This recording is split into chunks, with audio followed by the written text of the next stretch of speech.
स्वागत है दोस्तों। आज के मुख्य समाचार में आज देश और दुनिया से कई अहम और बड़ी खबर आ रही है। बात करेंगे हर खबर पर विस्तार से। यूपी में वोटिंग के बीच समाजवादी पार्टी का बीजेपी पर बड़ा आरोप, बोले पार्टी एजेंट से छीने मोबाइल और बैग। वहीं अगली बड़ी खबर में आपको बताएंगे समाजवादी पार्टी का बड़ा आरोप, बोले फर्रुखाबाद में ईवीएम में नहीं है साइकिल का बटन, जारी किया हेल्पलाइन नंबर। एक और बड़ी अपडेट, 10 मार्च के बाद मठ में बैठेंगे योगी जी, भूपेश सिंह बघेल का बड़ा बयान। इसी के साथ अगली बड़ी खबर में आपको बताएंगे राकेश टिकैत का बीजेपी पर बड़ा हमला, बोले चुनाव जीतते ही बीजेपी बनाएगी दंगा मंत्री। एक और बड़ी अपडेट, अभिनेता सोनू सूद की कार जब्त, इलेक्शन कमीशन ने पोलिंग बूथ पर जाने से रोका, चुनाव में बहन थी प्रत्याशी। वहीं अगली बड़ी खबर में आपको बताएंगे योगी और बीजेपी सरकार पर जमकर बरसे हुए सी, बोले मेरी आवाज दबाने के लिए गोलियां चलाई, हिजाब को लेकर दिया बड़ा बयान। इसी के साथ अगली बड़ी खबर में आपको बताएंगे अखिलेश ने योगी आदित्यनाथ पर किया कड़ा प्रहार, कहा अब नहीं आने वाली योगी सरकार। एक और बड़ी अपडेट, डिंपल यादव ने किया बड़ा दावा, बोली सपा की आएंगी 400 सीटें, सपा के आतंकी संग रिश्ते के आरोप पर कही बड़ी बात। एक और बड़ी अपडेट, बाबा जी का नया नाम बाबा बिल्डोजर, अयोध्या में अखिलेश यादव का योगी आदित्यनाथ पर तीखा वार। वहीं अगली बड़ी खबर में आपको बताएंगे यूपी में एसपी के अनुकूल बह रही एक तरफा लहर, रामगोपाल यादव बोले करहल में 1.5 लाख वोट से जीतेंगे अखिलेश यादव। तो चलिए देख लेते आज की पहली बड़ी खबर। यूपी में तीसरे चरण की वोटिंग के बीच समाजवादी पार्टी का बीजेपी पर बड़ा आरोप, बोले पार्टी एजेंट से छीने मोबाइल और बैग। दरअसल दोस्तों, उत्तर प्रदेश में तीसरे चरण के तहत कुल 59 विधानसभा सीटों पर वोट डाले गए थे। बता दें कि सुबह 9 बजे तक प्रदेश में 8.15% वोटिंग हो चुकी थी, जबकि पंजाब में 4.80% ही मतदान हुआ था। बता दें कि यूपी में लोग बढ़ चढ़कर वोट डालने के लिए घरों से बाहर निकल रहे थे। प्रदेश में कई बड़े नेताओं की साख दांव पर लगी हुई थी। बता दें कि 10 मार्च को देखना रोचक होगा कि जनता ने इस बार किसका राज तिलक करहल और अन्य अहम सीटों से किया है। इसी बीच समाजवादी पार्टी ने ईवीएम के बाद बीजेपी कार्यकर्ताओं पर आरोप लगाया। बता दें कि पार्टी का कहना है कि इटाकी मरहरा विधानसभा 105 बूथ संख्या 331 पर बीजेपी विधायक के समर्थकों ने समाजवादी पार्टी के एजेंट से बैग और 3 मोबाइल छीने, चुनाव आयोग से कार्रवाई की मांग की गई। मैनपुरी जिले की विधानसभा करहल के भागपुर गांव में बूथ नंबर 244, 245 पर ग्रामीणों को वोट डालने से रोका जा रहा था।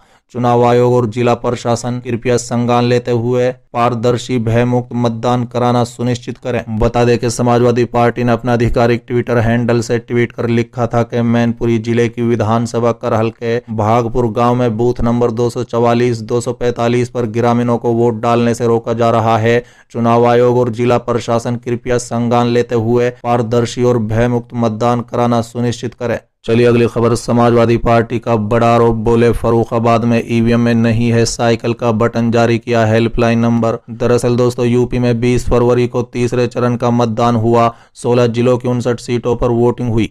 ऐसे में नेताओं ने सोशल मीडिया पर लोगों से वोट की अपील की। वहीं समाजवादी पार्टी ने ऑफिशियल हैंडल से सोशल मीडिया पर चुनाव आयोग को वोटिंग को लेकर कई शिकायतें की। बता दें कि समाजवादी पार्टी ने कहा है कि फर्रुखाबाद की 194 विधानसभा के बूथ नंबर 38 पर रखी ईवीएम में साइकिल चुनाव चिन्ह का बटन नहीं है। साथ ही समाजवादी पार्टी ने कहा है कि एटा जिले की अमनपुर विधानसभा 101 बूथ नंबर 324 पर साइकिल निशान पर मतदान करने पर ना तो रिस्पांस मिल रहा है और ना ही पर्ची निकल रही है। वहीं सपा ने चुनाव से जुड़ी शिकायत के लिए हेल्पलाइन नंबर जारी किया। चलिए अगली खबर, 10 मार्च के बाद मठ में बैठेंगे योगी जी, भूपेश सिंह बघेल का बड़ा बयान। दरअसल दोस्तों, छत्तीसगढ़ के मुख्यमंत्री भूपेश सिंह बघेल ने भाजपा पर जमकर हमला बोलते हुए कहा कि 2022 का चुनाव देश के लिए महत्वपूर्ण है। इस चुनाव में भाजपा का पूरी तरह से सफाया हो चुका है। गोवा उत्तराखंड में भाजपा का सफाया हो चुका है। पंजाब में तो भाजपा का नाम ही नहीं है। उत्तर प्रदेश के अब तक सभी चरणों में भाजपा बहुत पीछे है। भाजपा ने योगी जी को अयोध्या के बाद गोरखपुर पहुंचा दिया है। 10 मार्च के बाद योगी जी मठ में बैठेंगे। बता दें कि वो रविवार को सालोन विधानसभा क्षेत्र के गणेशगंज बाजार की एक बाग में कांग्रेस प्रत्याशी अर्जुन पासी के समर्थन में आयोजित जनसभा को संबोधित कर रहे थे। उन्होंने प्रधानमंत्री को भी आड़े हाथों लिया। कहा कि प्रधानमंत्री ने कहा था कि किसानों की आय दुगनी हो जाएगी, खाते में 15 लाख आएगा, लेकिन ऐसा नहीं हुआ। भाजपा सरकार ने अपने शासनकाल में झूठ बोलने का काम किया। चलिए अगली खबर, राकेश टिकैत का बीजेपी पर बड़ा हमला, बोले चुनाव जीते ही बीजेपी बनाएगी दंगा मंत्री। दरअसल दोस्तों, भारतीय किसान यूनियन के राष्ट्रीय प्रवक्ता राकेश टिकैत एक दिवसीय दौरे पर हरिद्वार पहुंचे। इस दौरान उन्होंने कहा है कि चुनाव बाद अगर भाजपा की सरकार आई तो यहां नई पोस्ट दंगा मंत्री की निकलने जा रही है। साथ ही टिकैत ने कहा है कि नागपुर से इसको लेकर ऑर्डर आ गया है कि दंगा मंत्री की एक पोस्ट और निकाली जाए।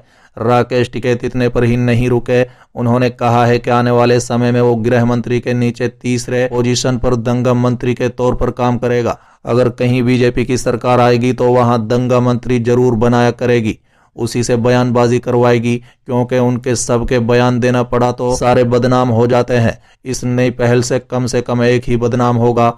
राकेश टिकैत ने चुनाव के मद्देनजर जनता को सचेत करते हुए कहा है कि झूठे वादों में न फंसें। हिंदू मुस्लिम जिन्ना पाकिस्तान जो शब्द आते हैं, ये शब्द 2.5 महीने के पेरेल पर आते हैं। लोग इनमें ज्यादा न फंसे। रोजगार के क्या साधन है, हॉस्पिटल की क्या व्यवस्था है, कोरोना में दवाइयों का क्या प्रबंध है, जैसे प्रश्न प्रत्याशी से जरूर करें। राकेश टिकैत ने कहा है कि किसान आंदोलन का फर्क चुनाव में पड़ना सुनिश्चित है। अगर ईमानदारी से चुनाव होते हैं तो भाजपा को नुकसान होगा। ऐसा नहीं है कि चुनाव में किसान एक ही तरफ जाते हैं, बल्कि चुनाव में कई फैक्टर कार्य करते हैं। जातिवाद, धर्मवाद, इन सब का फर्क पड़ता है, लेकिन फिर भी बीजेपी को ही नुकसान होगा। साथ ही लखीमपुर कांड के आरोपी को 3 महीने में ही जेल से बाहर आने पर राकेश टिकैत ने कहा है, क्या इस तरह की सरकारें चाहिए कि 3 महीने में मुख्य अभियुक्त जेल से बाहर आ जाए? इसमें सरकार की ढिलाई साफ दिखाई दे रही है। सरकार को जिस तरह से पैरवी करनी चाहिए थी उन्होंने नहीं की। अगर गरीब आदमी अपनी पैरवी नहीं कर सकता तो सरकार क्या मुजरिमों को छोड़ने का काम करेगी? कोर्ट में भी तथ्य पेश नहीं होंगे। चलिए अगली खबर, अभिनेता सोनू सूद की कार जब्त, इलेक्शन कमीशन ने पोलिंग बूथ पर जाने से रोका, चुनाव में बहन है प्रत्याशी। दरअसल दोस्तों, अकाली दल ने अभिनेता सोनू सूद की अपने बूथ के अलावा दूसरे बूथों में जाने की शिकायत दर्ज की। इसके बाद चुनाव आयोग ने सोनू के खिलाफ कार्रवाई करते हुए उनकी कार जब्त कर ली, जिसके चलते अभिनेता को दूसरी गाड़ी से रवाना होना पड़ा। गौरतलब है कि सोनू सूद की बहन मालविका सूद मेगा सीट से चुनाव लड़ रही है। पुलिस ने कहा है कि चुनाव आयोग के निर्देश पर कार को जब्त कर लिया गया है। साथ ही एसडीएम अधिकारी सतवंत सिंह ने सोनू सूद के घर की वीडियो सर्वेलांस करने के भी निर्देश दिए हैं। चलिए अगली खबर, योगी और बीजेपी सरकार पर जमकर बरसे हुए सी, बोले मेरी आवाज दबाने के लिए गोलियां चलवाई, हिजाब को लेकर दिया बड़ा बयान। दरअसल दोस्तों, उत्तर प्रदेश के सियासी संग्राम के चौथे चरण के प्रचार में आरोप और प्रत्यारोपों का तौर तीखा हो चला है। बता दें कि एआईएमआईएम के चीफ असदुद्दीन ओवैसी ने हिजाब से लेकर टोपी तक पर अपनी बात रखी। ओवैसी ने कहा है कि तुम्हें ये दाढ़ी पसंद नहीं है, मुझे कोई परवाह नहीं, मैं दाढ़ी छोड़ूंगा। तुम्हें मेरे सर पर ये टोपी पसंद नहीं है, मैं टोपी पहनूंगा। साथ ही असदुद्दीन ओवैसी ने बड़ा आरोप लगाते हुए कहा है कि उनकी आवाज दबाने के लिए उन पर गोलियां बरसाई गई, पर वो बच गए। उन्होंने कहा है कि वो अपनी कौम के हित में उनकी आवाज बनकर लोकसभा में लड़ते रहे हैं, जब तक जिंदा रहेंगे आगे भी लड़ते रहेंगे। ओवैसी ने रविवार को खलीलाबाद से प्रत्याशी व पीस पार्टी के राष्ट्रीय अध्यक्ष डॉक्टर अयूब के समर्थन में बिक्र मीर माजिद जनसभा को संबोधित किया।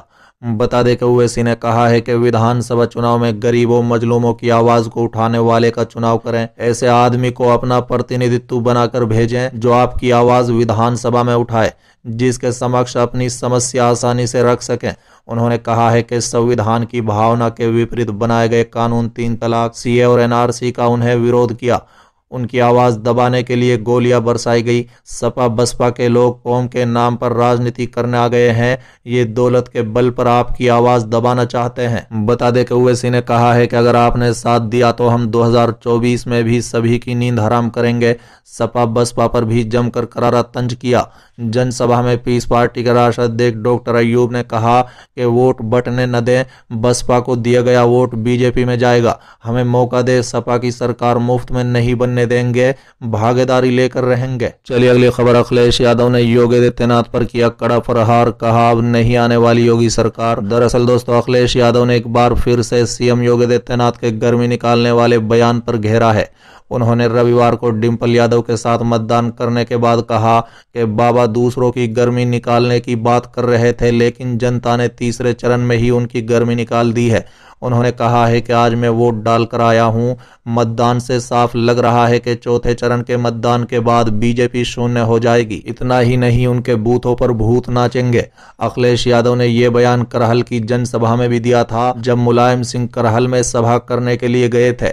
उन्होंने कहा है कि बीजेपी वाले ABCD सिखा रहे हैं। काले कृषि कानून पहले ही रद्द कर दिए गए हैं, अब नंबर बाबा का है और बाबा भी 10 मार्च के बाद रुखसत हो जाएंगे। साथ ही उन्होंने बीएड अभ्यर्थियों को रुझाते हुए कहा है कि अगर उनकी सरकार बनने पर बीएड TIT वाले अभ्यर्थियों को नौकरी दी जाएगी। चलिए अगली खबर। डिंपल यादव का बड़ा दावा, बोली आएंगी 400 सीटें। सपा को आतंकी संग रिश्ते के आरोप पर कही बड़ी बात। दरअसल दोस्तों, उत्तर प्रदेश में विधानसभा चुनाव के दौरान तीसरे चरण का मतदान हो चुका है। इसी क्रम में समाजवादी पार्टी की नेता और कन्नौज से पूर्व सांसद डिंपल यादव ने कहा है कि घोषणा पत्र में जो चीजें हैं वो अलग अलग लोगों से सुझाव आए हैं। जो सुझाव बेहतर लगे उन्हें इसमें शामिल किया गया। बता दें कि ABP न्यूज से बातचीत में डिंपल यादव ने कहा है कि सरकार ने वादे तो बहुत किए, लेकिन उन पर काम नहीं हुआ। यूपी में स्वास्थ्य के क्षेत्र पर मुख्यमंत्री योगी आदित्यनाथ के दावे पर डिंपल यादव ने कहा कि जब वो CM बने थे तब गोरखपुर में बच्चों की ऑक्सीजन से मौत हो गई। कोरोना की दूसरी लहर के दौरान जो स्थिति थी, कोई उसे कैसे भूल जाएगा। साथ ही आतंकवाद से संबंधित आरोपों पर डिंपल यादव ने कहा है कि जब जब चुनाव आते हैं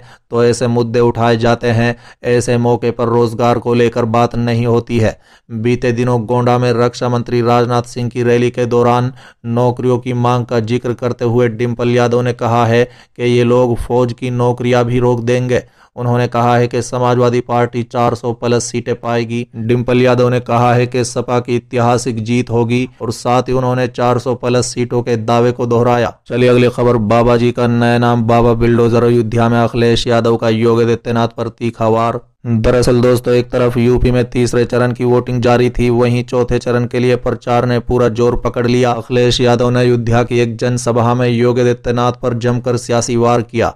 इस दौरान उन्होंने तंज कसते हुए कहा है कि अंग्रेजी के एक अखबार ने बाबा जी का नया नाम बाबा बिल्डोजर रख दिया है। उन्होंने कहा है कि जब से हवा बदली है, बीजेपी की भाषा भी बदली है।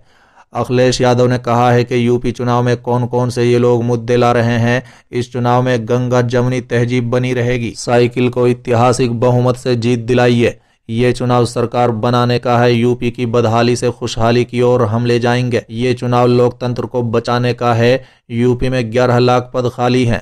अखिलेश यादव ने यह भी कहा है कि ये सरकार बनाने का चुनाव है, संविधान बचाने का भी ये चुनाव है। ये न केवल यूपी बल्कि देश के संदेश देने का काम करेगा। चलिए अगली खबर। यूपी में SP के अनुकूल बह रही है। एक तरफ लहर राम गोपाल यादव बोले करहल में 1.5 लाख वोट से जीतेंगे अखिलेश यादव। दरअसल दोस्तों, राज्यसभा सदस्य और समाजवादी पार्टी के वरिष्ठ नेता राम गोपाल यादव ने रविवार को दावा किया कि सपा प्रमुख अखिलेश यादव करहल से 1.5 लाख वोट के अंदर से चुनाव जीतेंगे।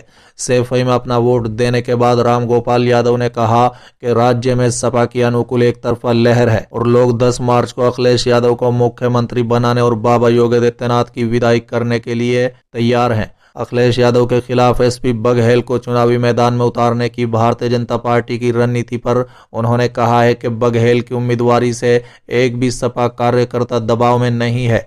करहल के लोग उनकी जमानत जब्त करके वापस भेज देंगे। सपा के आतंकवादियों के साथ संगठन होने के भाजपा के आरोप पर उन्होंने कहा कि जब एक व्यक्ति पागल हो जाता है तो वो इसी तरह की बातें करने लगता है। उन्होंने कहा है कि अपने टाइफाइड के बुखार से ग्रस्त व्यक्ति को इस तरह के बोलते देखा गया है और वो खुद भी ये नहीं समझ पाता है कि वो क्या बोल रहा है। भाजपा भी फंसकर आज यही महसूस कर रही है। बता दें कि राम गोपाल यादव ने कहा है कि उनकी पार्टी पहले 3 चरणों में कम से कम 150 सीटें जीत रही है और तीसरे चरण में तो कम से कम 50 सीटों पर कब्जा करेगी। उन्होंने कहा है कि अखिलेश ने दावा किया है कि सपा इस बार करीब 400 सीटें जीतेगी और वो इस दावे का समर्थन करते हैं।